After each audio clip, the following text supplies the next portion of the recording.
Hola, bienvenidos a otro episodio de Literal.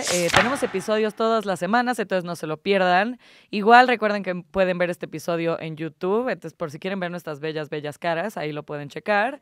Y hoy está conmigo Andrés Cota Giriart. ¿Estoy pronunciando bien tu apellido? ¿O es Iriart? Pues es libre a quien lo vaya a pronunciar, Ah, es pero libre, bueno. sería Va. Iriart.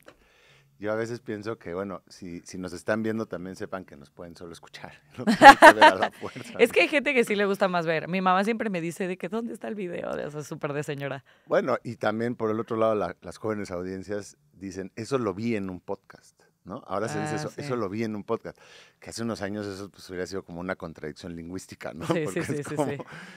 a lo mejor alguien con mucha También imaginación. decir, este libro habla de, pues no está hablando, ¿no? Yo siempre digo muchísimo eso. Son metáforas. Sí.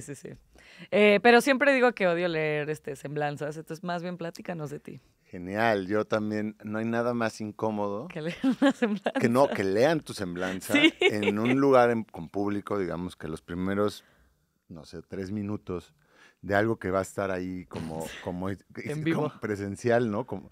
Y que les den una semblanza que mal leída, además, Sí. que no tiene ya ni sentido ni por un lado ni por otro, pero una cosa protocolar. Celebro que estemos en contra del protocolo porque no Gracias. tiene sentido. Sí. Pues mira, yo, si les diera mi semblanza platicada, pues yo soy biólogo, soy zoólogo, yo a veces me autoadjudico como zoólogo porque siento que biólogo es un término como demasiado ambicioso, ¿no? O sea, como pretender saber de la síntesis proteica y a la vez como de la dinámica poblacional que escupe un ecosistema y saber de bacterias, hongos, ballenas, ¿no? O sea, ¿cuál sería la diferencia Es entre biólogo y un zoólogo? poco demasiado. Pues zoólogo está más como hacia los animales. O sea, yo de animales siento que sé algo, tampoco. O sea, es con lo que he hecho mi vida, vaya, con los animales. Obviamente que también las plantas, los hongos, los microorganismos me parecen súper fascinantes, pero sobre todo es en el campo de la zoología donde me siento pues más en mi mundo, ¿no? Así que zoólogo y escritor. O sea, por mal que bien, la vida te va llevando como un cauce y vas rebotando como piedras. Ahorita estaba empezando un nuevo trimestre con estudiantes de cine, yo les doy clase de literatura. Y siempre como que empiezas contándoles, a lo mejor pecando de ser como el moped viejo que les cuenta su vida, cómo pues tienes diferentes iteraciones de tu vida y ¿no? Yo a la edad de ellas y ellos, pues estaba estudiando biología, me gustaba mucho el cine también, pero como con una clara vocación como hacia la ciencia y en esa época quería ser herpetólogo, o sea, estudiar ¿Qué es herpetólogo? reptiles, anfibios, ¿no? O sea, serpientes básicamente y ajolotes, ¿no? Aquí en México. Esas son siempre las criaturas que a mí más me han apasionado desde pequeñito. No puedo explicarlo. A veces te preguntan, ¿cómo es esta idea de cuando te dicen, ay, y a ti, cuando descubren que te gustan las serpientes, es como, ¿desde cuándo te gustan las serpientes? Como si hubiera un mito de origen, de no, a los 13 me pasó. No, como el desde superhéroe. siempre me han llamado la atención. Me figuro que cuando eres pequeño, a los 3 años y medio, pues todavía no tienes un proceso racional que guíe tus acciones. Es mucho más intuitivo y creo que también nace mucho de una experiencia estética. O sea, te llaman la atención ciertas cosas. Y esas cosas que te llaman la atención, pues generan un interés. Sí. Y pues poco a poco ya empiezas a darte cuenta que cualquier cosa que te interese puedes aprender un montón. Entonces, bueno, en fin, yo en los 20 años quería ser científico en activo de campo, biólogo, de reptiles y anfibios, y luego la vida te va haciendo y luego como que me fui percatando que en vez de saber mucho de algo y que yo no servía quizá para ser un científico de frontera, porque pues tiene sus complicaciones, ¿no? Estar produciendo ciencia de frontera y tiene sus limitantes y tiene su forma de vida que no era la mía, pero me di cuenta que a lo mejor me gustaba saber, en vez de mucho de una cosa, saber poquito de muchas cosas. Como que empezó ahí más una conciencia, a lo mejor ya me interesaba, pero como de la comunicación de la ciencia, ¿no? Como en vez de yo generar el conocimiento, pues me voy a dedicar a esto que generan otros, pues comunicárselo a gente que no se dedica a la ciencia. O sea, estas conversaciones para con los demás ámbitos de la sociedad, a mí siempre me han gustado mucho. Creo que se viene de que mi papá y mamá son científicos, entonces yo crecí en un núcleo familiar, así en lo pequeñito, completamente de visión científica y como de investigación pero también eran buenos, siempre han sido muy lectores, tanto mamá como papá, o sea, siempre han tenido ese perfil mezclado entre literatura y ciencia, pero luego el resto de mi familia en ambos lados, pues son los únicos científicos de sus respectivos árboles familiares, vaya, y yo creo que las únicas personas con doctorado en sus propias familias. Estamos Ajá. hablando que mi papá tenía 11 hermanos, ¿no? O sea, era Ah, una familia wow. enorme. Entonces yo como que creo que dicen que infancia es destino. No me gusta mucho replicarlo porque hay gente que tiene a lo mejor infancias muy traumáticas Sí, y eso muy no quiere decir duras. que eso las va a determinar. Pero para quienes a lo mejor tuvimos una buena experiencia en la infancia, creo que sí se montan muchas cosas entre los, insisto, 3 y 8 años, 3 y 9 años. Hay muchas cuestiones formativas que solo te das cuenta después. Sí. Y creo que para mí involucraba mucho esto, como una forma de explicación científica de las cosas, del mundo, a como lo entendiera yo en ese entonces, una devoción hacia los reptiles, anfibios, arañas, murciélagos, que poco a poco me fui dando cuenta, a lo mejor no eran favorecidos por la mayoría de las personas, Ajá. y una Sí, no. plena conciencia de que la ciencia pues era una parte del camino, pero pues por mucho no la única. Y entonces, claro, con tías, tíos, bueno, primos, primas también más grandes que yo, con perfiles más hacia las artes o hacia, depende de en qué lado familiar, la familia de mi papá es de Sinaloa, Ujú. y pues es más de campo, ¿no? Digamos, también yo tuve mucha experiencia de campo gracias a eso. Mi abuelo era agricultor, vaya, y mi abuela ordeñaba vacas, ¿no? O Ajá. sea, literalmente de rancho. Y eso creo que es algo que también atesoro, ¿no? Ahora, así en la memoria. Y en fin, creo que eso pues determinó muchas cosas. Y en fin, entonces yo eventualmente me di cuenta que me gustaba mucho esto, conversar sobre ciencia y sobre cosas que a mí me fascinaban, me sorprendían, ¿no? Con otras personas, intentar como compartir esa sorpresa, compartir ese hallazgo, compartir ese asombro. Ujú. Y bueno, finalmente es a lo que terminé dedicándome. Sí. En un principio pensando que era el cine, porque como tengo yo esta obsesión con ver cine, Ujú. hay veces que uno a veces tiene que encontrar que también puede ser solo un lector de algo, o sea, el cine también se lee, pues, como espectador, que hay a quien le pasará con la literatura, que le Sí. encantan las letras, le encanta la literatura, y quizá por eso no quiere escribir, porque Literal, lo yo soy quiere así. dejar como un lugar seguro, Sí. lo quiere dejar como un lugar que está más allá de lo que tú quieras o no participar, Ujú. ¿no? Y para mí ahora eso es el cine, aunque claramente que a los 25 no pensaba eso y dije, ah, yo voy a hacer cine ahora y esto es lo que va a ser mi vida y va a ser documentales. Y entonces me fui a hacer un posgrado a Inglaterra, que fue muy positivo, porque en Latinoamérica tenemos todavía una idea, creo que la seguimos arrastrando, cada vez se rompe más, Ujú. por suerte, pero ha costado mucho, que es como de las dos culturas de Skinner, de mitades del siglo XX, que Skinner fue este cuate sociólogo, ¿no? O sea, que dijo que, pues, que había humanidades y había ciencias, Justo y siempre digo que separó odio los eso. campos del conocimiento como si, no como si fueran Como cajas si no fuera la estancas, misma cosa. como si no fueran parte de un solo proceso de Sí. acceso al mundo, Al ¿no? mundo. Y bueno, nos ha costado romperlo al grado de que, bueno, yo ahora escribo libros, ya llevo varios, ya Ujú. tengo una cierta carrera, pues, y con trabajos me he buscado mi lugar ahí a codazos. Luego podemos platicar por qué, no lo sé, pero bueno, fue un territorio que a mí me interesó la literatura y la escritura, y ahí descubrí mi vocación. Ujú. Tardíamente, a lo mejor hay gente que escribe desde muy joven, yo pues a los 27 a lo mejor empecé a pensar, eso que yo siempre he leído mucho, siempre me ha gustado mucho, pero ahí sí fue que dije, eso que yo participo como lector, a lo mejor también puedo estar del otro lado de la moneda y también aportar. Ujú. Y descubrí ahí una facilidad, o no sé si una facilidad, pero al menos un entretenimiento para mí Sí, un encanto. y una especie de búsqueda de luego de mejorar y del lenguaje. Y empieza una cosa muy adictiva. O sea, Ujú. yo le llamo que es como un placer tortuoso dedicarte a la escritura, porque es un entretenimiento, pero lo entretenido no siempre es divertido, siempre hay que Ujú. ver esa diferencia, ¿no? O sea, siempre lo veo así, si a ti te gusta escalar en roca, pues hay momentos muy divertidos de eso, Pero pero hay hay momentos momentos que muy son desafiantes. brutales, ¿no? Sí. Pero el que sea brutal y desafiante y duro y tortuoso, vaya, lo vuelve muy entretenido. O sea, yo encuentro que el entretenido es también a veces que te cueste ¿Qué trabajo, te el cuesta proceso trabajo? mental. Y lo que obtienes de la escritura, al menos lo que yo obtengo de la escritura, pero hablo con mucha gente que también lo hace y veo que es similar, pues se vuelve un lugar como una especie de realidad alterna, ¿no? Como un estado alterado de conciencia, literalmente, Sí. que además da como un cauce a una parte del pensamiento que es muy reconfortante. Y que cuando acabas así después de pronto 4 horas, ¿no? Yo Sí. casi no puedo hacer ninguna otra cosa durante 4 horas. Soy bastante hiperactivo en un sentido y no sé, no, me gusta moverme. Pero escribir, de pronto pasan 4 horas y bajas y así como que hasta te cuesta trabajo volver a engarzar con, Sí. con una conversación con alguien, ¿no? Porque estás trastocado. Sí. Y eso creo que es lo que se vuelve muy adictivo, ese proceso. Y entonces yo cuando empecé a encontrar eso, yo dije, esto es lo que yo quiero hacer. Y si además lo puedo hacer y compartir, Sí. y luego me di cuenta que lo que compartía estaba bien, o sea, es como cuando cocinas y haces caldo de pollo y le das a la gente de tu caldo de pollo y les gusta, hay algo que también se vuelve llamativo de eso. Pero también yo en algún momento dije, yo voy a escribir esto, Ujú. lo lea alguien o no lo lea, o sea, porque a mí Sí. me da algo, en serio, en mi experiencia cotidiana, que no puedo equiparar a lo mejor más que con, yo tampoco hago ejercicio de alto rendimiento, pero me imagino que la gente que hace Sí, llega a parecido. ese lugar. Sí. Por eso luego también la gente que empieza a correr y se vuelve muy adictivo también, porque hay un punto que llegas que es una experiencia alterada de ¿No te pasa conciencia. con los tatuajes? Me pasó un tiempo, pero lo logré dominar antes de acabar más tatuado de lo que estoy. Sí, no, Negro nomás, ¿no? hubo unos años, pues mira, yo tengo algunos tatuajes que a lo mejor no me haría hoy en día, pero pues son parte de mí, ¿qué voy a hacer? Sí. Pero sí, hay cosas en ese sentido.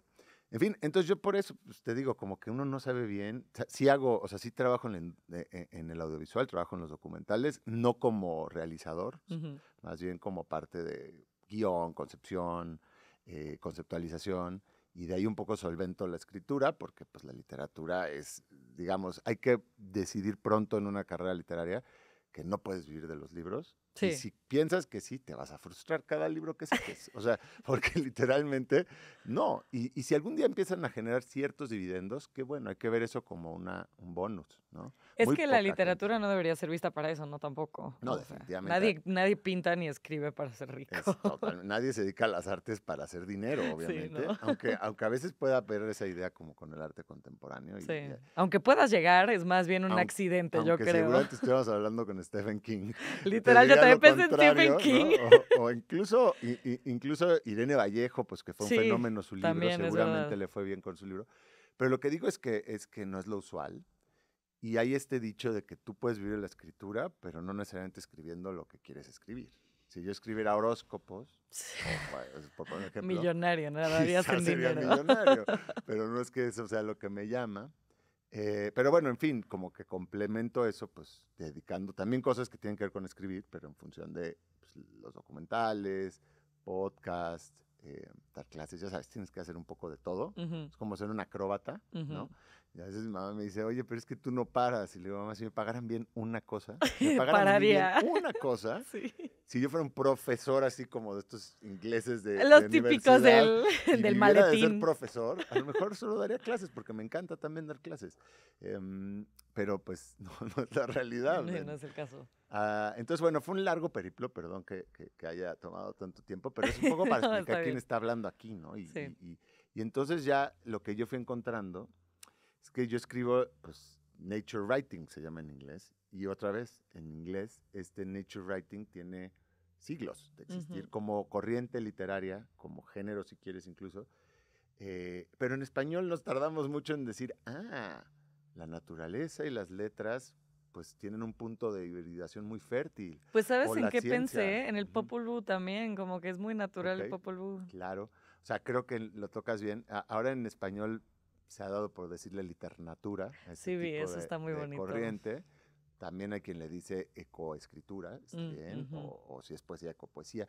En fin, hay muchos términos, solo que el eco muchas veces conlleva un posicionamiento político Sí, yo y también lo activista, pensé. que no está mal, yo muchas veces lo comparto, pero que muchas veces eso cierra puertas a ciertos textos. Sí. Y literatura o narrativалeza, ya si vamos a estos ¡Ay, qué neologismos así lindo! ñoños, narrativaleza me gusta también para englobar pues algo más amplio, ¿no? Porque no toda literatura de este tipo tiene que llevar un posicionamiento político, ni siquiera, o sea, hay algunos que son solo experiencias estéticas compartidas de poesía, entonces digamos que es una corriente que no se distingue por su registro, sino por su fondo, Ujú. y pues hay ensayo, crónica, poesía, No sé si leíste ahorita ficción. uno que se llama seguro sí, el de Niña Pájaro Glaciar. Claro, de Mariana Matija, que es una muy buena amiga, se ha vuelto con la vida, nos hemos ya ha cruzado en varios lados. Sí. Y tenemos una conversación perpetua cuando nos programan en festivales juntos. Ah, sí, seguro porque les ha nos de tocar muchísimo. encanta y además compartimos muchas cosas, Mariana y yo, que hemos ido descubriendo como ser hijos únicos, hijes úniques. Querer reivindicar la figura de no tener hermanos o hermanas, porque hay toda una idea como que permea en la sociedad, ¿no? Que creo que hay que ir cambiando porque ya la realidad es de hijos y hijas únicas. O sea, Sí. quienes tenemos hijos, hijas en esta época, lo más probable es que tengamos solo uno. Eso es Es lo más usual. económicamente, ecológicamente y Realista. políticamente viable, ¿no? Y entonces vamos a hacer una sociedad que vamos a no solo vivir en ciudades, sino nacer en ciudades, probablemente de papás y mamás que nacieron en ciudades también. Ujú. O sea, a mí todavía me tocó tener abuelos de campo. Pues a mi hija ya no. Mi hija Sí, ya no. tiene pues tanto abuela como abuelo, que ya son más citadinos, urbanos. Y entonces creo que por eso este tipo de narrativa cobra mucha importancia, porque empezamos a tener una desconexión. Y también Ujú. cobra mucha importancia reivindicar la figura del hijo único como alguien que atesora la soledad, como alguien que a lo mejor atesora la lectura, porque tiene Ujú. muchas horas que entretenerse, que no sean pelearse Solito. con sus hermanos y hermanas. Nada en contra de los hermanos y hermanas, ¿no? Para nada. Sí, Pero bueno, sí, si Nina Pájaro Glaciar sería lo que yo llamaría literatura sí. o narrativeza. Tampoco quiero imponer la etiqueta porque hay autoras y autores que prefieren que no les etiqueten. A mí me gusta la idea porque da coerción y da fuerza a una especie de movimiento o es una constelación, pues, de obras que ya están ahí. No estás Sí. inventando nada al nombrar una constelación, pero sí la estás señalando.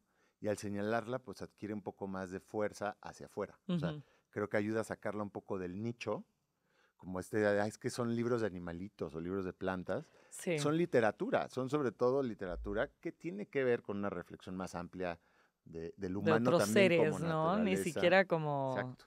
hablemos de animales. Sí, es un A poco... mí me gustó mucho porque pensé que iba a ser de animales como en el sentido tradicional de la palabra Sí. y pues es de parásitos, de Que también son bacterias. animales, los parásitos. Ya sé, pero no, uno normalmente no lo piensa. Eso fue como que me agarraste en tu trampa, pues. Y nosotros y nosotras somos animales, ¿no? O sea, esa es un Sí, poco la reflexión que digo, como que esta onda literatura, pues sí busca como un poco quitar a lo mejor a los humanos del centro, o sea, los sí, protagonistas, si bien puede ser narrativa del yo. sí, que no es una cosa Yo tengo un libro distinta. previo a este que hace guiños, se llama Fieras Familiares, y ese trata más de reptiles y anfibios y de la floresta.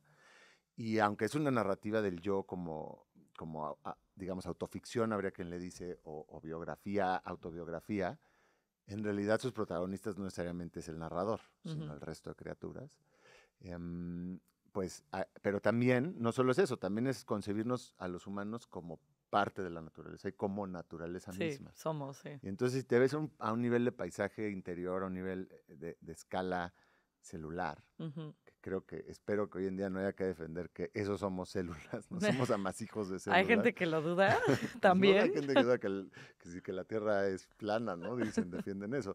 Entonces no dudo que haya alguien que no se crea la idea de las Ah, células. claro, sí, sí, Pero bueno, obviamente. somos, digamos, habitamos una escala de la realidad, los humanos, y pensamos que esa es la escala representativa de la realidad. Pensamos que esto, ¿no? El que habitamos, es la escala que es la realidad. Y en verdad la realidad tiene muchas escalas diferentes, Ujú, unas que no son inaccesibles, como la celular, o ujú. inaccesibles sin un O sea, no apoyo la podemos vivir, tecnológico. pues. La puedes imaginar, ¿no? Sí. Y puedes ver tu mano y decir, ah, claro, es que acá abajo hay grasa y adentro hay huesos, ¿no? Y hay músculos Yo y prefiero todo no esto y meterme en mover tu ese mano trip. intentando imaginar eso, como puedes estar en tu departamento y pensar, claro, aquí abajo hay un departamento de alguien más que tiene y empezar a A mí manejar sí tu me edificio pasa como eso una de repente, sí. radiografía. Entonces puedes pensar en ello, no, pero ahí está. Y entonces a escala celular, vamos, pues te das cuenta que somos un paisaje o Ujú, muchos paisajes, varios ecosistemas que nos definen, ¿no? Y esos ecosistemas están poblados, obviamente, por nuestras células, pero también por un montón de microorganismos, ujú. muchísimos, miles, decenas de miles de especies de microorganismos, Sí. entre los que hay, pues, bacterias, hongos, protozoarios, a veces visitantes de tipo más animal, ¿no? Me Como encantó lo de parásitos, gusanos, visitantes. nemátodos y también, por supuesto, arácnidos, ¿no?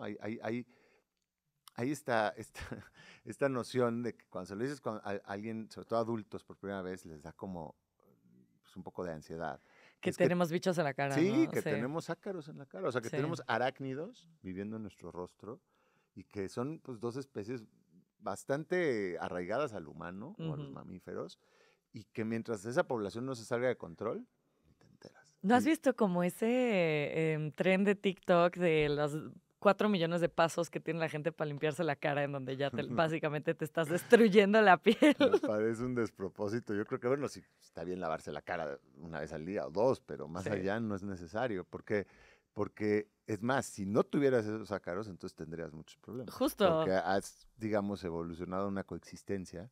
Sí, cuando se salen de control. Yo hace poco tuve una perrilla, un ursuelo muy grande, todavía me queda aquí un rezago. Y en parte eso tuvo que ver con una infección bacteriana, que se salió de control, algo que igual te habita, y también estos ácaros, fíjate. Y entonces la rosácea, por ejemplo, a lo mejor hay gente que ubica la rosácea, se pone la cara un poco roja, y a veces te sale más acné, y a veces eso puede encaminar a lo de la perrilla y a otros casos. Es cuando estas poblaciones de ácaros se salen de control. Y se salen de control en virtud de agentes externos. O sea, ¿cuál es tu dieta? Igual empezaste a tomar vitamina B porque pensaste que eso era algo sano, y el exceso vitamínico pues tiene repercusiones. Ay, sí, también como estas personas que se creen doctores en TikTok y es como tienes que tomar tal. Yo me tomaría con muchas reservas lo que sea que vean en TikTok, pero bueno, cada quien no va a juzgar. Pero en fin, entonces tenemos hasta eso, hasta arácnidos viviendo en el rostro. Y todos estos seres que nos habitan, todo este tropel de microorganismos, insisto, desempeñan un montón de funciones vitales del día a día que de otra manera no podrías llevar una cotidianidad, digamos, placentera. Sí. O sea, la digestión en buena medida, pues a lo mejor eso es lo que la gente conoce más, la flora intestinal o biota intestinal. En buena medida son esos microorganismos quienes digieren tu comida por ti y luego tú asimilas los nutrientes. Tu sistema inmunológico, o sea, tus defensas, en buena medida, digo, tienes todas tus células blancas y defensa, pero muchas de la defensa también es gracias a las bacterias simbióticas que tenemos. El proceso cognitivo, ¿no? Hay toda una idea, insisto, como de la vieja guardia, de que el cerebro manda y el cuerpo obedece. Como igual hay una idea que yo siempre he encontrado como completamente absurda, de que mente y cuerpo como son la misma cosa, es un poco como las ciencias y las humanidades. O sea, viene un poco del banquete, creo, ¿no? No sé, mente y cuerpo es, o sea, la mente es un producto del cuerpo, vaya. Y bueno, sí a veces podría decir, bueno, hay cuerpo sin mente, sí, pero estás en estado vegetal. Entonces, alguien en coma dice. Son interdependientes, ¿no? O sea, una cosa es... y bueno... Y eso está debatible, ¿no? Supone que la mente sí está, pero pues está en otro lado. La mente es una propiedad emergente, a mi gusto, que surge pues de la interacción neuronal y que tiene también muchos tropiezos y muchos, que hay que tener cuidado, muchos engaños, como el que yo autoafirmativo que te está constantemente repitiendo que eres el centro de algo, o que eres diferente al resto o más especial, que la verdad es como Foster Wallace, ¿no? David Foster Wallace tiene esa frase que me gusta, que es: todos somos iguales en el sentido que muy adentro nos sentimos diferentes a los demás. Sí. Y a lo mejor hasta mejores, ¿no? Sí. Porque esa es la... Y entonces, insisto, hay también hay algunos bucles de la conciencia humana que hay que tener cuidado. Pero bueno, la idea es que el cerebro no manda siempre, o no solo, es un diálogo. Y este diálogo bidireccional que se da, sobre todo entre los intestinos y la cabeza, esta idea de que tenemos la segunda mente en las tripas, en el estómago. Es bastante verídica, porque esta es una comunicación bidireccional a través del nervio vago y en muy buena medida mediada por bacterias.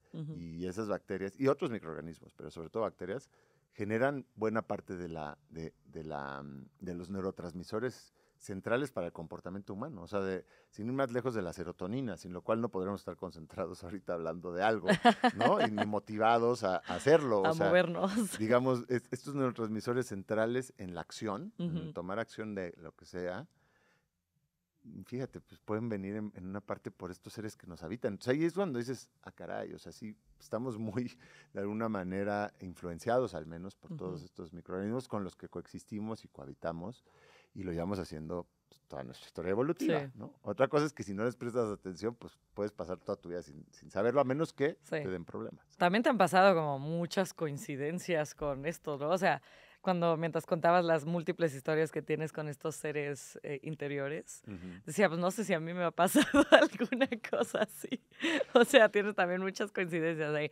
Me acordé de lo que pasó en el metro hace poco, ¿no? Que todos sin querer estaban comiendo bacterias de caca en la salsa, Qué ¿viste? horror, no lo dudo. Pero que además a todos les preguntaban de que, bueno, ¿vas a dejar de comer tacos afuera del metro? A la No. chingada, ¿no? O sea, la ignorancia, ¿no? Es la felicidad. Exime de responsabilidad, no. No, fíjate que, digo, yo a lo mejor desde hace un par de libros ya, pero encuentro que hay más revelación y que hay mayor oportunidad literaria en el tropiezo que en el éxito, ¿no? O sea, como esta frase de las malas decisiones hacen buenas historias. Y entonces, en parte, uso estos pasajes, en este caso de enfermedad, sí, para como gancho y como provocación literaria, porque es una historia que ya en sí misma tiene una tensión dramática, ¿no? Un arco narrativo, vaya, una enfermedad. Y que además si te curaste, si saliste airoso de esa enfermedad, pues la puedes revisitar con humor. Obviamente en el momento de estar enfermo o lo que sea no tiene nada de gracioso. No. Pero ya si lo No, vas a es revisitar. horrible.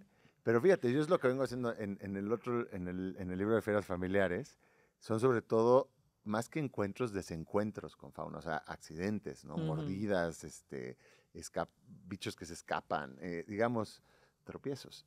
Y Sí. entonces alguien me decía, oye, pero a ti todo te sale muy mal. Y dice, no, decidí usar nada más esas historias porque me parecen más reveladoras, o sea, me parecen más entretenidas también.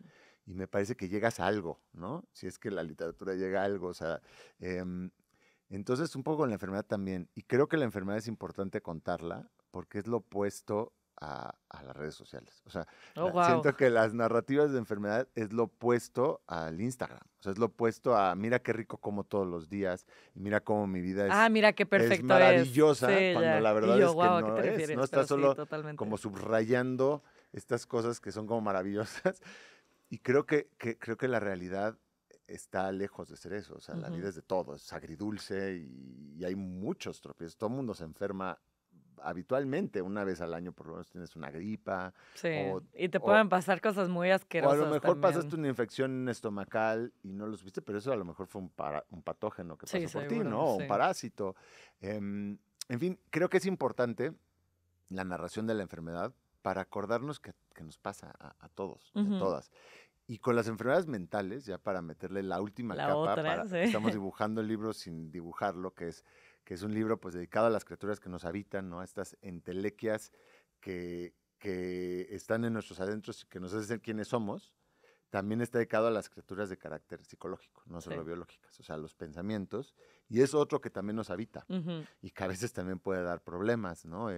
Digamos, los pensamientos recurrentes, ya obsesivos, y sobre todo si de pronto se te pierde la noción de que está autogenerado o escuchas voces y se te pierde la noción de que son producto de tu cerebro, pues empieza otro campo de la experiencia humana, ¿no? Y las alucinaciones, que a veces pueden estar también potenciadas por criaturas que nos habitan, que eso es el Eso cruce estuvo súper con los interesante.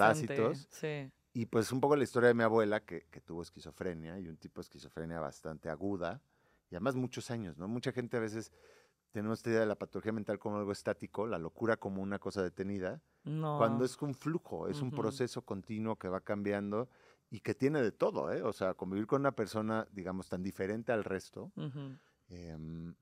pues hay momentos de dulzura, hay momentos de cariño, hay momentos de mucha furia y violencia, es muy impredecible, vaya, Sí. pero el caso es que va cambiando, ¿no? Hay épocas. Y ese claroscuro, creo que es importante también verlo, que es un poco como el claroscuro de los seres que nos habitan. Y creo que es importante, y veo que ahora al menos lo empiezo a detectar en las letras latinoamericanas, hay una cierta, sin haberse puesto de acuerdo, por supuesto, una cierta tendencia a contar la patología mental, fíjate, desde o la propia experiencia, o desde la ficción, o desde Pienso ahora en Malacría de Elisa Díaz Castelo. Sí. Es un libro que como que estuvimos escribiendo al mismo tiempo sin saber qué escribía ella y qué escribía yo, aunque pongo un epígrafe de Elisa porque soy súper fan. Hay otro libro también que ganó hace poco el Mauricio Achar de Penguin Ya Random las House. entrevisté a las dos, muy chidas. ¿Sí? Sí. Pues el libro que ganó, que ahorita no me acuerdo cómo se llama. Nadie recuerda su propia muerte. Exacto, me gusta ese título. A mí igual. También es como poco Está denso juega, ese ¿no? libro, me gusta mucho.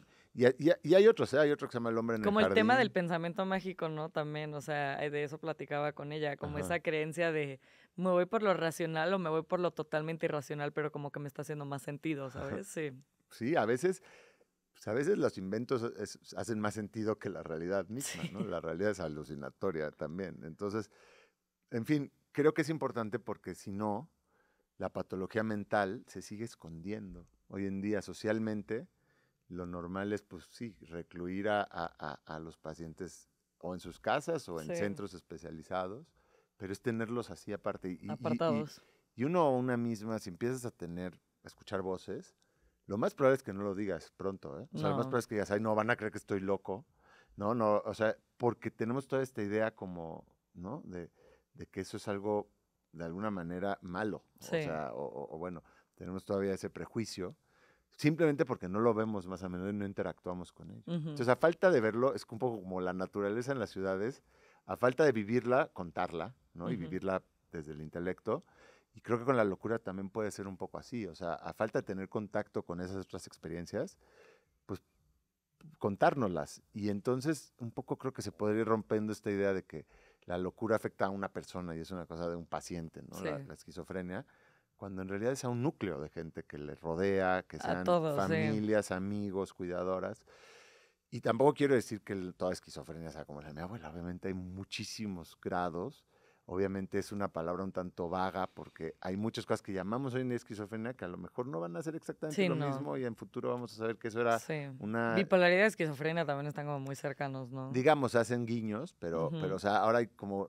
Se ha encontrado todo un campo como de psicosis autoinmune. Entonces tienes cuadros autoinmunes que generan inflamación cerebral. Wow, eso suena grave. Y esas inflamaciones cerebrales te llevan a tener síntomas similares a la esquizofrenia. Entonces se le llama esquizofrenia.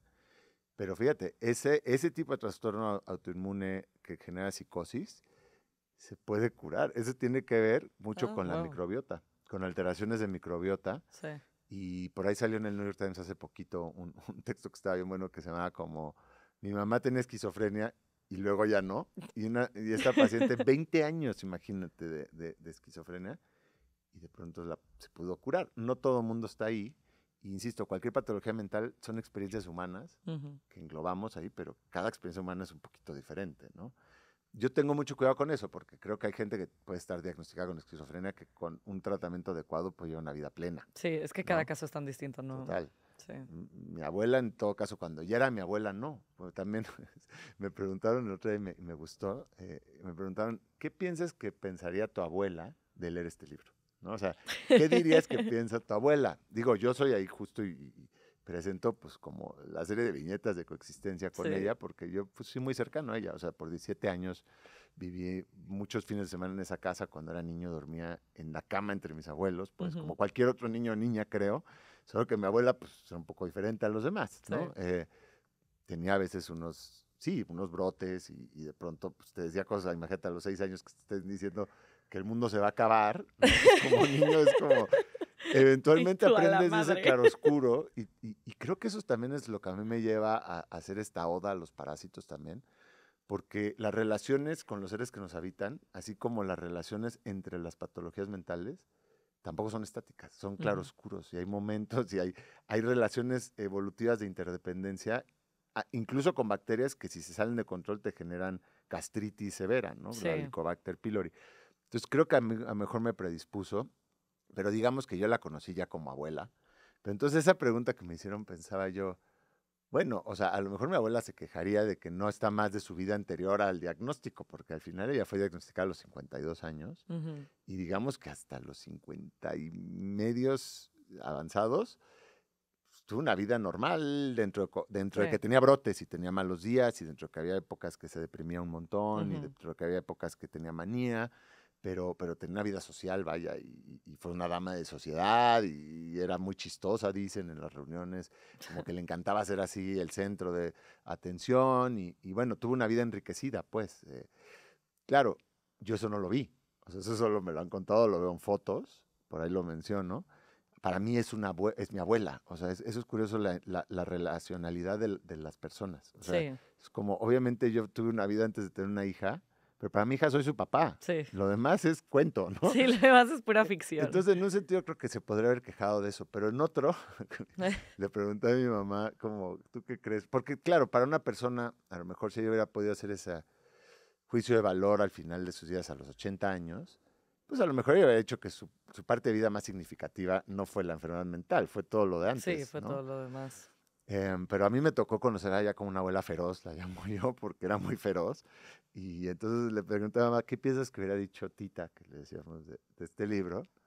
Y me hubiera dicho, mamá, ¿no te acuerdas cómo era tu abuela? Te hubiera dicho, qué idiotas todos, o sea, qué idiotas. Sus célebres últimas palabras fueron a la enfermera, ¿no? O sea, además hay una cosa, fíjate, que dentro de que puede haber momentos de delirio, ¿no? Y Ujú. de plena alucinación y de mezclar fantasía con realidad, hay otros remansos de una lucidez así casi espeluznante porque reconocen cosas que el resto de la sociedad no vemos, Ujú. ¿no? O sea, neta, un día te podía decir mi abuela algo como de una de tus inseguridades más profundas Y que tú, no habías guau. compartido con nadie y te sientes así expuestísimo, ¿no? Sí. O de pronto muy perceptiva, o sea, como a una prima mía me acuerdo perfecto, le dijo un día así como de, soñé que estabas embarazada, ¿no estarás embarazada? Y mi prima así, no, pues no, no, tita. Y a la semana siguiente siguió con eso, como de, ¿quién es el papá? Ay, no, Y ya. estaba embarazada mi No. prima. Entonces captan, yo qué sé, microgestos, cosas somáticas. Sí. Y entre una de esas fue una vez que yo había estado de campamento, me acuerdo, como un mes o 2 o 3 semanas. Y cuando regresé, el primer día que comimos en su casa, como que teníamos una relación muy cariñosa en ese momento porque yo me decoloraba el pelo Ujú. y yo creo que ella me intuía como un aliado porque a ella ya no le pintaban el pelo, ¿no? Entonces, Me intuía como como que un aliado. le dolió mucho en su momento, pero bueno, Sí. ya, y entonces yo creo que me veía y decía, este también tiene un problema, ¿no? Y nos queríamos, y en algún momento como que ella pasó atrás, así, se fue de la mesa y se iba a ir a su cuarto, y entonces yo me acuerdo que le dije así como, bueno, ahorita te voy a visitar cuando acabe el café, y como que nos dio unas palmaditas así, nos dijo, no, no, ya no, ya no, no se preocupen. Y se fue y se murió. O sea, yo no sé si ella estaba consciente de que se estaba despidiendo, pero sí fue muy claro que dijo, no, ya no. Ya Y no. entonces escuchamos allá pues los gritos de la enfermera, quien la cuidaba, y sus últimas célebres palabras fue, déjame, pendeja, déjame. Y se murió. Entonces así era ella. Qué épica. Sí, Legendaria hasta célebres el último últimas momento. palabras. Entonces, bueno, creo que sí, ella hubiera dicho, pues qué idiotas O sea, todos qué estos. pendejada esta que escribiste, ¿o qué? Sí. Oye, quería que nos platicaras como el tema de, ay, ¿cómo se llama? Ah, platicas como el contexto histórico del toxiplasma con los Toxoplasma, gatos. toxoplasma. Ajá. Toxoplasma. Ujú, ujú. Esa parte me gustó mucho. Pues Los mira, gatos y sus... O sea, es que además justo escuché un podcast de cómo se relacionan los gatos con las brujas, cómo se relacionan los gatos con no sé qué. O sea, los gatos estando en todos lados, ya sabes, siendo los hoy en seres día, totalmente legendarios hoy en también. día sí, se calcula 600 millones de gatos domésticos, más otro tanto o el doble feral. Y Sí. feral y semidoméstico, ¿no? Hay muchos gatos que, ya sabes, el gato de la cuadra que viene y come, pero no vive en tu casa. Ujú. O ferales que Ay, amo viven los en el gatos. monte, ¿no? Sí. Y bueno, que son un relajo para muchas cosas. Yo es lo que digo antes que nos metamos al tema gatos y que vaya a haber haters. Uno como humano abraza muchas discordancias y contradicciones No, y tú tienes gatos además, ¿no? total, yo estoy Sí. plenamente consciente de los gatos como un factor que hace pérdida de biodiversidad y que matan un montón de aves y reptiles. También soy consciente de que son vectores de algunas enfermedades como la que acabamos de empezar a hablar ahorita. eh, y también soy consciente de que son parte de mi familia Sí, no que son lo humana, más o sea, lindo de que son mis hay. parentela no humana De que soy que consciente le que lo da veo y lo quiero aplastar. que le da una capa de valor a mis días Ay, no. irreemplazable. Sí. Entonces eso es parte de, o sea, no, yo para nada odio a los gatos ni mucho menos. Y además ha habido precedentes en la humanidad de que cuando quitas totalmente a los gatos de la sociedad, pues te va peor, porque la peste negra, Sí, ¿no? En el siglo XIV, pues acabó con el 50% de la sí, población fue por los europea. idiotas de la Inquisición. Imagínate, 50% de la población se murió así en el transcurso de menos de una Sí, década. Y hoy se sabe, en ese momento no se sabía, y entonces imagínate, todavía haber sido mucho más lúgubre todo esto, y de la confuso. muerte y la peste bubónica que te Que además sacaban era bubón, fea, o sea, o te daba fea. un tipo que era más sanguíneo, ¿no? Que te sacaba manchas negras en la piel, gangrena, o te daba una pulmonar que te mataba en un día. Yo siempre pienso cómo han de haber sufrido la gente cuando no había de Todo el que mundo tenía, temas de todo el anestesia mundo y tenía hijo, pastillas, cómo hija, ha de haber dolido todo. no, imagínate qué angustia. Todo el mundo tenía un familiar muerto, por lo menos, o varios, Sí, que por había lo tenido que menos. enterrar y cuya única explicación que tenían era la religiosa. Entonces, Ujú. además, una carga de qué hicimos para merecer Sí, esto. de que todos son unos pecadores. Bueno, hoy se sabe que bueno, la peste era originada o es, porque todavía no está erradicada, por una bacteria. ¿Cómo que todavía no está radicada? Hay, Yo hay pensé que lugares donde sí. sigue habiendo peste cada tanto, No mames. cuadros o pequeñas No sabía brotes. eso. Ahora hay tratamiento, pues ahora tenemos antibióticos. Ujú. Entonces, aunque te diera peste, si te tratan, tienes acceso a los antibióticos, te salvas. Y yo, Claro, pero en esa época, imagínate, y entonces se ha visto que es una bacteria que, que es propia de los roedores, ¿no? Bueno, de varios tipos de roedores. A Europa llegó por las ratas negras, que no sí. era necesariamente su reservorio silvestre en Asia. En Asia pues, hay diferentes roedores que están más controlados. No hay brotes porque hay controles, ¿no? Ujú. Naturales. Pero de pronto se metió a las ratas negras y a los gerbiles. Y claro, estamos hablando de una época en que empezaron los graneros urbanos.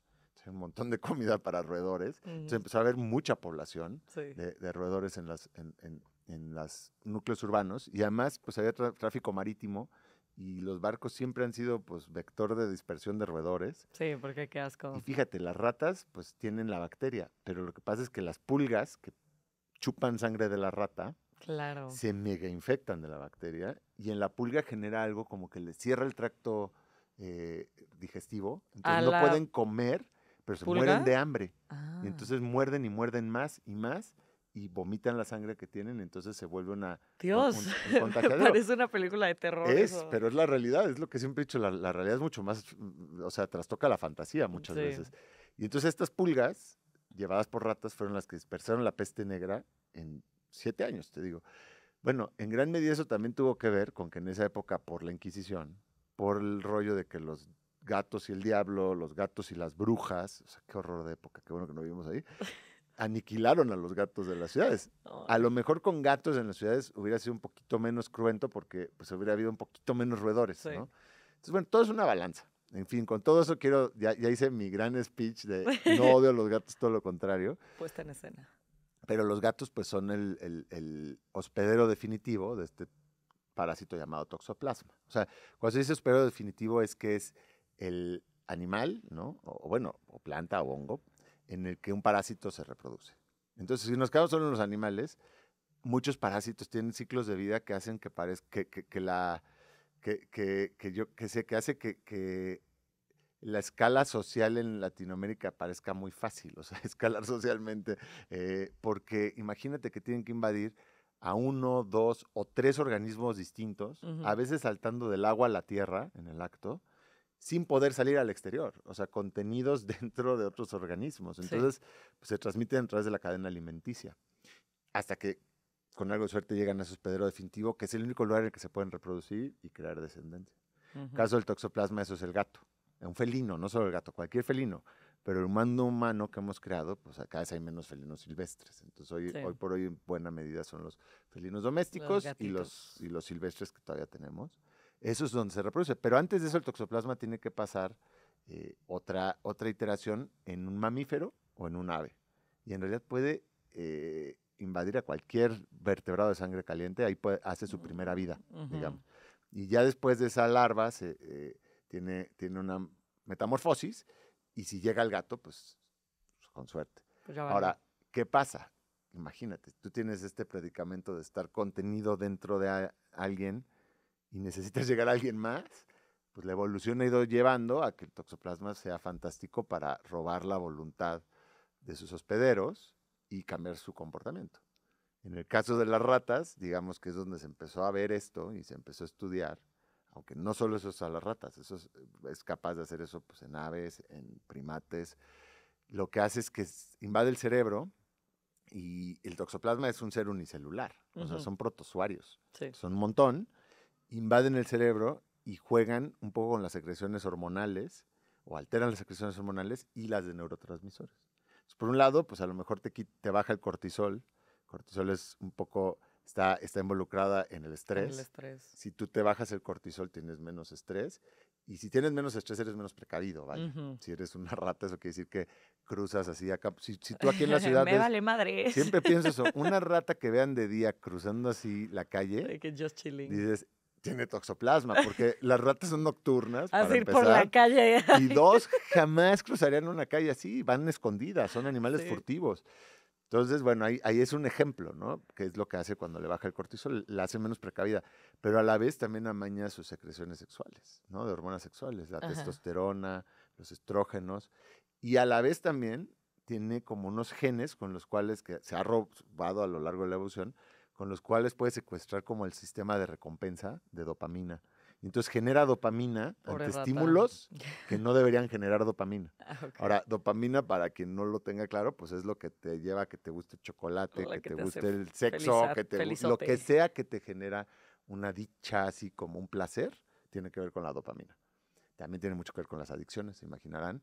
El caso es que imagínate que esto es el toxoplasma, pues esa rata se vuelve su marioneta, ¿no? Literalmente. Sí. Y lo que pasa es que entonces genera que la orina felina, en vez de resultar así como algo rechazante, que le daría miedo a cualquier Sí. rata en su sano juicio, sea todo lo contrario y sea atractiva, placentera incluso, ¿no? Yo a veces digo que es como que experimentan una reacción casi erótica Sí. digo, Por la pipí ratuna, ¿no? No sé cómo sea el de gato. erotismo ratuno, pero es algo equiparable. Y ante la pipí o los rastros de olor, y pues eso aumenta mucho la probabilidad que se lo coma el gato o el felino. Y eso es lo que Ergo, quiere. el toxoplasma logra su ciclo de vida y se reproduce dentro de ese felino. Ahora, eso está bien estudiado en ratas y en laboratorio, pero bueno, se empezó a estudiar también en otros organismos, porque evidentemente el toxoplasma, pues, insisto, no solo invade estos grupos de animales, sino también, por ejemplo, primates. Y entonces en los chimpancés en África, chimpancés es nuestro pariente vivo más cercano. Si no me creen, vean todo el legado, ¿no? de Jane Goodall, que murió hace poco, que fue la primera que mostró que los chimpancés usan herramientas, ¿no? Como pues, se parecerá normal a los humanos, que tienen, pues en fin, muchos rasgos que nos espejeamos y que nos hacen ver que somos muy chimpancés o los chimpancés son muy humanos, como quieran. El caso es que nuestro pariente vivo más cercano le pasa exactamente lo mismo con la orina de los leopardos. Y claro, pues el leopardo es otro hospedero definitivo para el toxoplasma. Sí. Y ahí es cuando dices, bueno, si de la rata yo me podía separar y decir, bueno, eso le hace las ratas, ¿a mí qué? Si ves que le hace lo mismo a un chimpancé, Ahí sí ya. ya es más difícil decir, ah, nosotros estamos a salvo. Sí. Ahora, insisto, hay que no cometer el error de juzgar la vida desde la representación de unos cuantos siglos o miles de años de la humanidad, porque la realidad es que los humanos fuimos parte del menú de felinos durante buena parte de nuestra evolución. O sea, imagínate hace 40,000 años o hace 100,000 años. Pues los tigres dientes de sable, o sea, nos comían así gustosos, ¿no? Sí. Éramos una presa más, pues. Y entonces, en un sentido más evolutivo, si lo ves en tu linaje, probablemente la estrategia de invadir a un humano y alterar su conducta también le servía al toxoplasma para llegar a los felinos. ¿Eh? Sí. O sea, lo que quiero decir es que hoy por hoy nos parece, como desde el paradigma médico, que insiste en vernos separados del resto de los animales, nos parece como que somos hospederos casuales. Es Sí. como, llegó a mí sin querer. Y sí, el toxoplasma en ti no se puede reproducir. Y si no te come un felino, pues ahí acabó su ciclo de vida y no. Pero así no necesariamente fue hace, insisto, ayer en tiempo biológico. Así que a lo mejor somos éramos parte de su esquema o de probabilidades. Obviamente tú te contagias o nos contagiamos no solo por los gatos, ahí es donde hay que empezar a quitar esta idea. O sea, los gatos son los quienes diseminan y es donde se reproduce, pero dado que el toxoplasma puede invadir a cualquier mamífero o ave, se imaginarán que todas las carnes, o sea, cualquier animal de corral o cualquier ave mal cocinada, que te comas, puede tener Y yo de desde ahora en adelante voy a toxoplasma. comer O sea, toda mi carne digo, carbonizada. creo que no mucha gente comerá pollo crudo, eso es toxiquísimo. Ugh, Pero es lo carne cruda a peor. veces sí comemos. Sí, Entonces hay carne que tener cruda, mucho sí. cuidado de dónde y de dónde proviene, porque esto es el ciclo de vida, ¿no? O sea, el toxoplasma ya dentro de los gatos se reproduce y liberan miles de huevos. Ujú, Hoy en día más ayudados pues, por la arena felina que usamos para las excretas, ujú. ¿que a dónde va a parar? Pues al bote de basura en una bolsa, o hay gente que lo tira directamente al desagüe, ¿no? Al excusado y le jala. ¿Es en serio? Pues hay gente que hace eso. Y hay arenas, Qué valientes con sus arenas, tuberías no, pues hay como unas arenas ahora que que es se que, deshacen. sí, así caras, que ya sabes, que es que Así caras. biodegradable en el agua. Y eso me espanta horrible porque estás tirando pues, potencialmente toxoplasmas al drenaje que va a parar pues, en el desagüe y eventualmente llega a un río, ¿no? Sí. Imagínate. Y luego regamos nuestras hortalizas en México con agua negra. Y entonces Mm, luego dices, sí. ¿por qué tengo que México. desinfectar la lechuga y las fresas? Bueno, pues porque Ah, las fresas dan regamos pánico. nuestra propia comida con aguas negras. Entonces ahí hay Sí. un error humano, obviamente, evitable. Pero bueno, imagínate que las arenas de gatos se van en una bolsa al bote de basura y acaba ya en el bordo de Xochiaca, o Ujú, donde acabe. Y pues ese plástico eventualmente se va rompiendo. sí. Pues te puedes imaginar que en 3 años, 4 años de temporadas de lluvia como esta temporada, Ay, sí. pues eso se termina vertiendo también al manto freático. Y bueno, hay Dios. una buena oportunidad, digamos, y O sea, el ayudas de toxoplasma es diseminación. invencible. Pues no sé, o sea, ahora, aquí está la vuelta, ¿no? Bueno, y en fin, esos huevos llegan al agua, imagínate, o son regados a hortalizas, y entonces ahí se pueden dar cuenta la tremenda oportunidad de diseminación y de contaminación. Hoy por hoy se estima que 30% de la población humana, 30%, no es poca cosa, un No, no es tercio, poca cosa. tenemos toxoplasma. Yo me voy a meter en ese ajo. Tenemos toxoplasma en nuestros o hemos estado expuestos. Seguro. Como se ve, es con una prueba de antígenos. Y si tienes antígenos es que tienes defensas. Y eso quiere decir que en algún momento lo confrontaste. Ahora, ahí no acaba la cosa. Si Tú te has tuviste, hecho esa prueba. es que cuando tienes hijos, hijas, es una prueba que se hace de protocolo para las mamás embarazadas. Ujú. Porque en mamás embarazadas, digamos, o en personas gestantes, genera como muchos problemas y eso se sabe desde hace tiempo y entonces parte del protocolo es una prueba de esos antígenos. Ujú. Solo puedes ver si tiene antígenos o no. Eso es lo que ahí llega un poco nuestra tecnología menos accesible, es saber si lo confrontaste alguna vez o no. Si sí lo O sea, confrontaste, pero no si lo tienes, pues, ¿no? es que si sí lo confrontaste lo tienes porque se queda enquistado, tú no lo eliminas, O sea, jamás. ¿no? Y a lo mejor tienes quistes que en la mayor parte de los casos no generan absolutamente ningún problema, ni te vas a enterar y se quedan ya en estado latente. Puede que haya veces, que no entendemos bien por qué, se vuelven fases agudas nuevamente, pero en realidad el riesgo, sobre todo con patología mental, que es hacia donde vamos, no tiene que ver con contraer toxoplasma así como adultos. Ujú. Tiene que ver con contraer toxoplasma o como niños, niñas, o incluso dentro de la panza de tu mamá. Ok. Lo cual ahí sí ya te das cuenta que es un poco la suerte está echada. Ujú. Porque lo que pasa es que si el toxoplasma, digamos, si tú estás embarazada y contraes toxoplasma y el producto tiene menos de 2 meses o menos, un mes, muy probablemente genera aborto. Hay mucho aborto espontáneo que no tiene explicación, que Ujú. puede ser Que toxoplasma. probablemente es eso. Luego, si es un poco después y el bebé tiene entre 3 y 6 meses, digamos, el feto, entonces generan malformaciones muy gachas. Y por eso es que se hace la prueba rutinaria y por eso es que Ujú. si tú tienes, yo así me enteré de todo esto, yo ni sabía del toxoplasma hasta que Ana, mi pareja, Ana Jacoba, bueno, digamos, tenía una hija, se embarazó y con el obstetra nos preguntó, ¿tienen gatos ustedes? Y pues sí, no sé qué. Bueno, Ana, tú tienes prohibido limpiar Denlo su en arena. adopción. No, dijo. Bueno, sobre todo también aquí está, hay que tener a los gatos. En realidad el que puedes tratar es al gato. O sea, tú puedes Ah. saber que tu gato no tiene toxoplasma si le das un Ah, tratamiento. ok. Pero bueno, entonces dijo, tú ya no toques la arena felina, que se encargue este. La ¿no? gente que Ah, escuche esto que tenga gatos va a estar de que toda paranoica. no, para nada. Es que, insisto, no hay que ver eso, porque si para allá vamos, entonces lo que más paranoia te debería generar son otras personas. O sea, el peor riesgo de contagio que hay de todo es otra persona. Y no Mejor nos ya no vamos a socialices. recluir a no vivir en sociedad porque es parte de nuestra existencia. O sea, porque Sí, hay que aprender a tener esas como complejidades, ¿no? O sí. sea, que el gato pueda ser vector de esto o no, No quiere decir que lo saques de tu casa para Sí. nada, ni que lo No, pues es que estigmatices, para eso mejor ni no te mucho salgas de tu menos. casa jamás, ¿no? O sea, y de hecho con las arenas, yo lo que he pensado ahora, la única solución para no ser parte de esa El diseminación problema. es un poco tratar que el gato no esté enfermo. Ahora, si los gatos tienen acceso al aire, al exterior, pues están cazando, son súper buenos cazadores.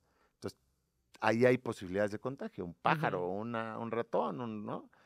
En fin, ahora, aquí está como lo que yo digo que es como el giro, porque así como mucho tiempo fuimos menú de los felinos, y entonces a lo mejor si éramos parte de su esquema existencial, tampoco podemos saber que el toxoplasma no siempre ha sido así. O sea, ¿cómo sabemos que hace 50,000 años no había la misma cantidad de toxoplasma y 30% de la población humana tenía toxoplasma? A lo mejor, o sea, a lo mejor no es algo novedoso.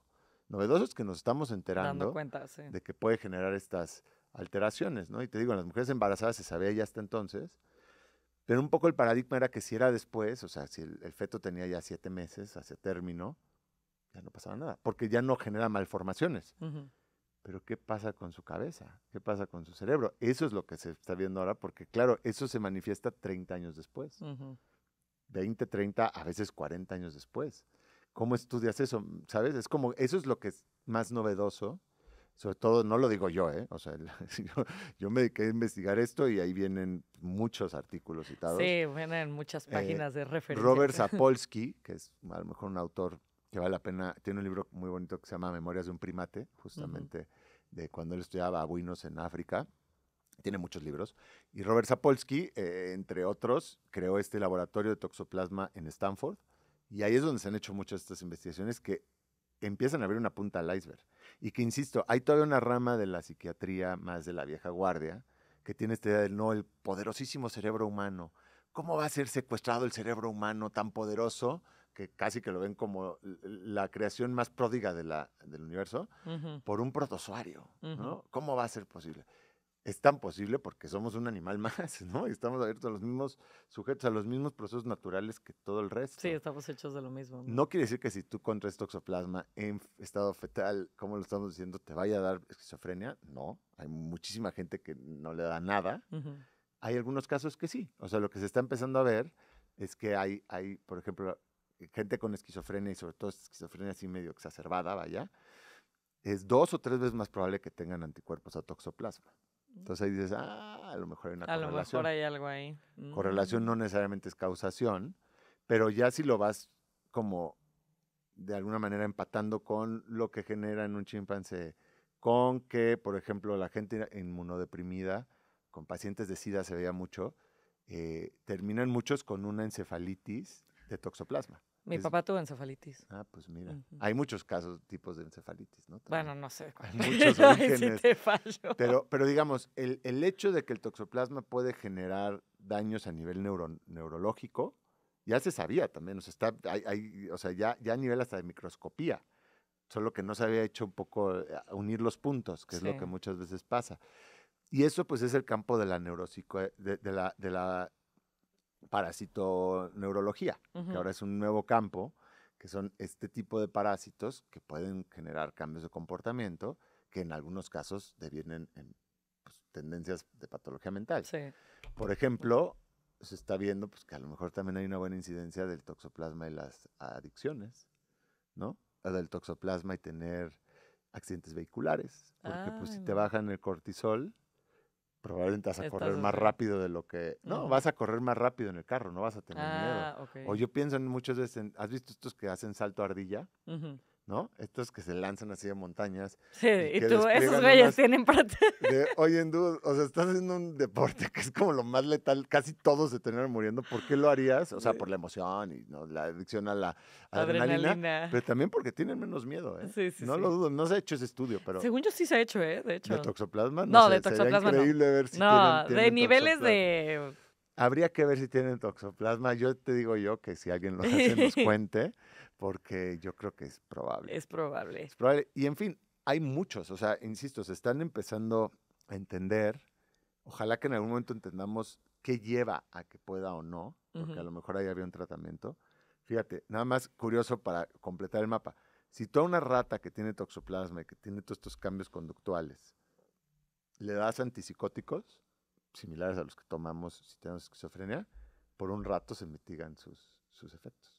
Y si tú a una persona con esquizofrenia que tiene psicosis le das antiparasitarios que ataquen al toxoplasma, puedes también bajar los efectos. What? Entonces ahí es donde dices, ya no es una cosa nada más de correlación. O sea, Ajá, sí, hay parece que muchas... sí hay. Insisto, los humanos sabemos muy poquito de casi todo, ¿eh? O sea, Sí. incluso nosotros mismos y de cómo funciona nuestra El cabeza, cerebro, no sabemos y nada. cómo funciona la conciencia ya, y cómo funcionan nuestras interacciones con nuestra microbiota, pues es un campo que está a todas luces floreciendo, ¿no? Sí. Hoy en día ya la mayoría de gente ha escuchado microbiota en algún lado. Sí. A veces tienen ideas que quién sabe. Incluso de tienen TikTok, demasiadas, ¿no? que vienen de TikTok, pero a todas luces, pues ahí hay un campo fertilísimo para entendernos también cómo somos. Y ya para engarzarlo con lo que sea, a lo mejor mi abuela hubiera leído este libro y a lo mejor le hubiera gustado tener una explicación para su propia enfermedad, porque Sí. muchas veces en este tipo de enfermedades, Eso es lo que da coraje. no te preguntas, ¿por qué a mí? Sí. ¿Por qué me tocó a mí? Porque obviamente hay muchos momentos también de lucidez y de autoconciencia de tu condición. Sí. Mi abuela mucho tiempo usó, si no es casi toda su vida, una liga en la muñeca, Ujú. y cuando empezaba a tener delirios, se daba un ligazo. Y eso a veces podía evitar como que la Que bajaba a se la tierra. fuera. Ujú. A veces no. Sí. Pero bueno, en fin, lo que quiero decir es que hay muchos momentos en tocar tierra y percatarte, ¿no? O percatarte todos los efectos secundarios de los fármacos que son brutales, Sí. pero a la vez es un poco esa balanza entre el otro es peor, porque el otro te lleva una manía que te lleva a escaparte y a lo mejor perderte en la ciudad y no te volvemos a ver, ¿no? Ujú. O hacerte infligirte daño o a alguien más. El caso es que yo creo que por una época, sobre todo sus primeros décadas de la enfermedad, pues se debe haber preguntado mucho por Sí, qué. porque yo. Y cuando hay un tipo de esquizofrenia que corre en un árbol familiar, hay un tipo de esquizofrenia que es muy genético o hay una predisposición genética muy marcada.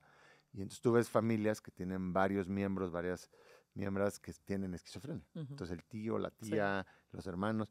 Si tú tienes ese caso, si mi abuela hubiera tenido ese caso, a lo mejor para ella esa hubiera sido su explicación. Es como, bueno, Sí, ni me modo, ahora tocó, sí que sí. me tocó, ¿no? Pero no lo tenía. O sea, al menos en las par de generaciones que yo he podido rastrear hacia arriba y hacia abajo tocamos madera, pero todavía Ujú. no se ha Esto no es repetido. madera, pero... Ya, aquí. Pero luego es tocar madera. Bueno, el caso es que pues existe esa pregunta, esa interrogante de ¿por qué? ¿Qué la Ujú. desencadenó? O sea, obviamente siempre hay una precondición Sí. que puede tener o tener un catalizador. Yo aquí especulo que pudo haber sido el toxoplasma. Tampoco puedo asegurarlo Sí. porque no hay una autopsia, digamos, se puede hacer, lo puedes averiguar si hay una muerte reciente, sí, hay estudios con lo que puede hacer, pero bueno, no se hicieron. Y cuando mi abuela se embarazó fue una época previa a los, digamos, A este protocolos tipo de estudios. de estudio, entonces es difícil saberlo. Y de mi bisabuela, pues sabemos, sé poco, o sea, vivía en los Altos de Jalisco, si tenía o no gatos cuando estuvo embarazada, probablemente. Sí, hay gatos en todos Si era lados. amorosa o no con esos gatos, a lo mejor, o sea, en fin. Entonces, a lo mejor, para volver a caer a esto, a lo mejor a mi abuela le hubiera gustado tener una posible explicación, ¿no? Sí, No sé, a veces las explicaciones ayudan a asimilar las cosas. las realidades. Habrá diferentes personas, ¿no? Habrá quien la ayude y quien no. Ahorita me estaba acordando con los gatos que estabas diciendo que en ciertos pueblos de Michoacán, me dijo un periodista, que en los pueblos de donde es su familia, hay la idea de que si le tocas el ojo a un gato, se te mete el diablo. Igual está cabrón tocarle un ojo. a No, un bueno, no gato. sé, pero, o sea, es un poco siento que es la idea que a lo mejor estos tipos de luego de creencias populares se Sí. nutren de algo que se ha visto generación tras generación, Ajá, de que, bueno, si tienes una convivencia poco higiénica a lo mejor con con el un gato. gato, o la idea como el libro más de este que ganó Mauricio Char, como de la maldición en los pueblos, ¿no? Es que Sí. esa familia tiene la maldición. Sí, tiene una maldición. Y la maldición en realidad es unos genes que pues, están trucados. Pues todas ¿no? las supersticiones, ¿no? Incluso el de no me pases la sal sin apoyarla primero en la mesa, no vaya a ser. Pues no sé por si acaso. Sí, no sé. Entonces, a lo mejor es algo que nos hemos ido pues, percatando poco a poco, no lo sé.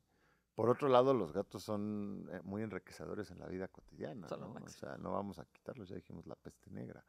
Así que hay que creo que aprender también a entretener, pues eso, como la contradicción, la ambigüedad, también crecer cerca de alguien, digamos, con esquizofrenia, o yo lo digo con mucho cariño, pero hay gente que eso le suena peyorativo, pero con alguien que está loco Ujú. o loca, también te enseña pues mucho a entretener esa especie de ambigüedad, ¿no? Lo Sí, ambiguo, la delgada línea, ¿no? la delgada línea entre cordura y locura, y Ujú. cómo va y viene a veces en el mismo día, Sí, ¿no? Y la impredictibilidad, y también la incertidumbre. Creo que tenemos un sesgo a no poder tolerar mucho la incertidumbre. Por eso como queremos el explicarnos todo, humano así sea con ordena, religión. sí, Pero la verdad es que la existencia está plagada de incertidumbre continua, ¿no? sí, solo la muerte, ¿no? La inminente, Pues ahí hay una certeza ineludible, sí, ¿no? Que ojalá que nos dé más tiempo, ¿no? Que no se presente pronto, sí, pero sin duda el día a día es bastante incierto, ¿no? sí, sí.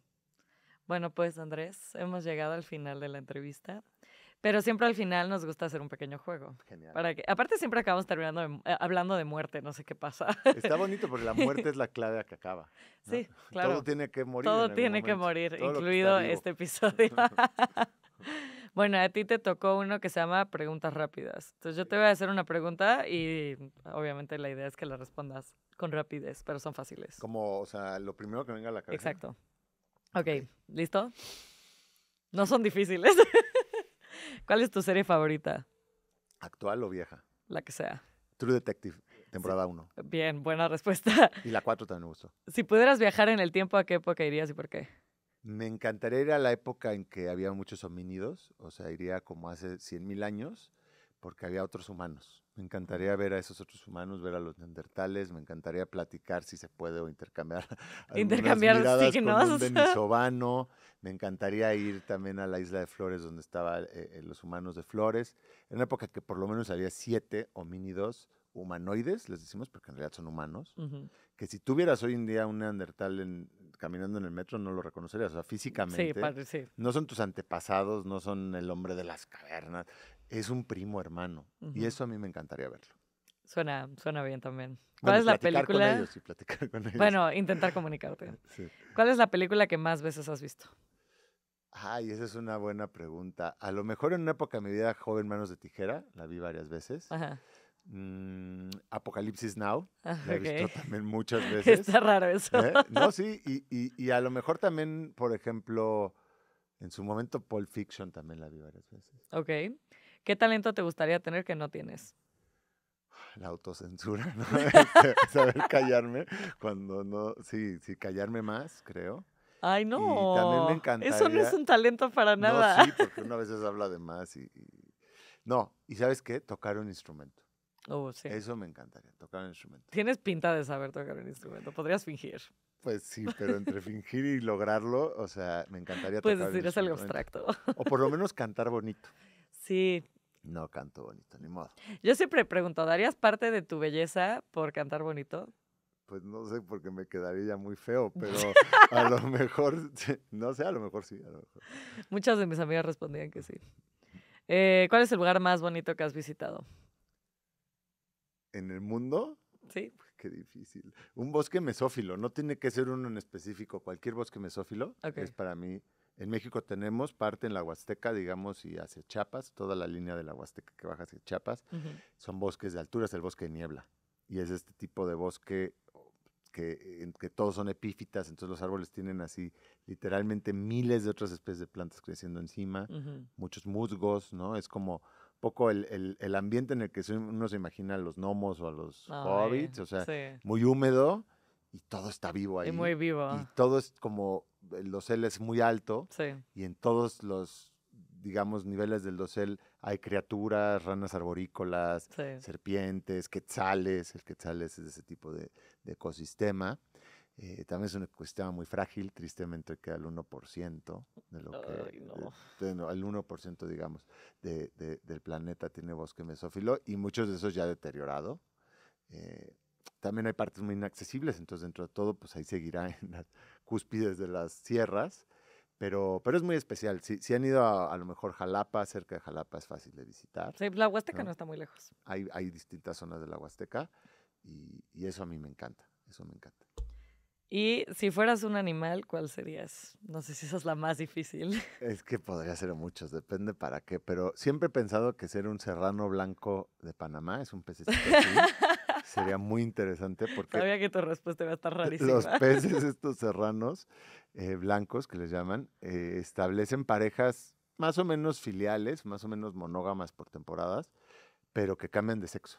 Entonces, cambian de ¿Los sexo. caballitos de mar les pasa eso o no? No, pues sobre todo en peces y en Ajá. muchos peces se da la transexualidad como condición existencial. Estamos hablando de más de 500 especies en que cambiar de sexo es parte de lo normal. Sí.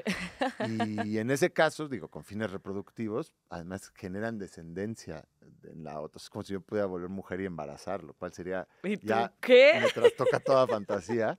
Pero bueno, los serranos blancos es interesante porque la mayoría de peces lo pueden hacer una vez Ujú. o dos máximo, pueden ir y venir una vez. Los serranos blancos cambian de sexo 20 veces diario en la época reproductiva. Entonces, imagínate, están así y uno de la pareja es el macho y el otro la hembra y luego intercambian y luego intercambian. ¿Y tú? Y eso me parece o sea, Sí, sería una experiencia surreal, ¿no? sin duda. Sería el acercamiento más inclusivo que puede haber a la pareja, ¿no? Eso Volverte está- la pareja. Me gusta. Andrés, ¿dónde podemos seguirte? Pues yo tengo, sobre todo soy de esta generación ya que estamos entrando a la senectud. Tengo Instagram, uso Instagram como @lafiera Ajá. y tengo un proyecto que se llama @científicos anónimos, que está en ese sí está en cualquier red social y hacemos eventos de ciencia en bares y cantinas mensuales. Hay en 21 ciudades de la República Mexicana ya. Aquí en la Ciudad de México es todos los meses Ujú. que se pueden acercar a platicar, ¿no? Y estos temas en que se abre un poco la conversación entre expertos y el resto de la sociedad, por eso Ujú. científicos anónimos. Ay. Y creo que es muy importante estos diálogos, ¿no? Establecer la oportunidad de cuestionar al Ujú. experto o experta en cualquier campo es muy enriquecedor para todos. Y entonces eso se hace y también tengo un podcast que se llama Masaje Cerebral, que también ya está en YouTube, imagínate. Entonces, Imagínate. imagínate. Igual no se olviden seguir a Chilango.com y a Chilango Radio para enterarse de más cosas que estaremos haciendo al lado de Literal. Y a mí me pueden seguir en marina.leyendo, a mí me pueden mandar mensaje y ver lo que estoy leyendo y lo que estamos subiendo, el club de lectura, etcétera. Entonces, muchas gracias por escucharnos y nos vemos a la próxima.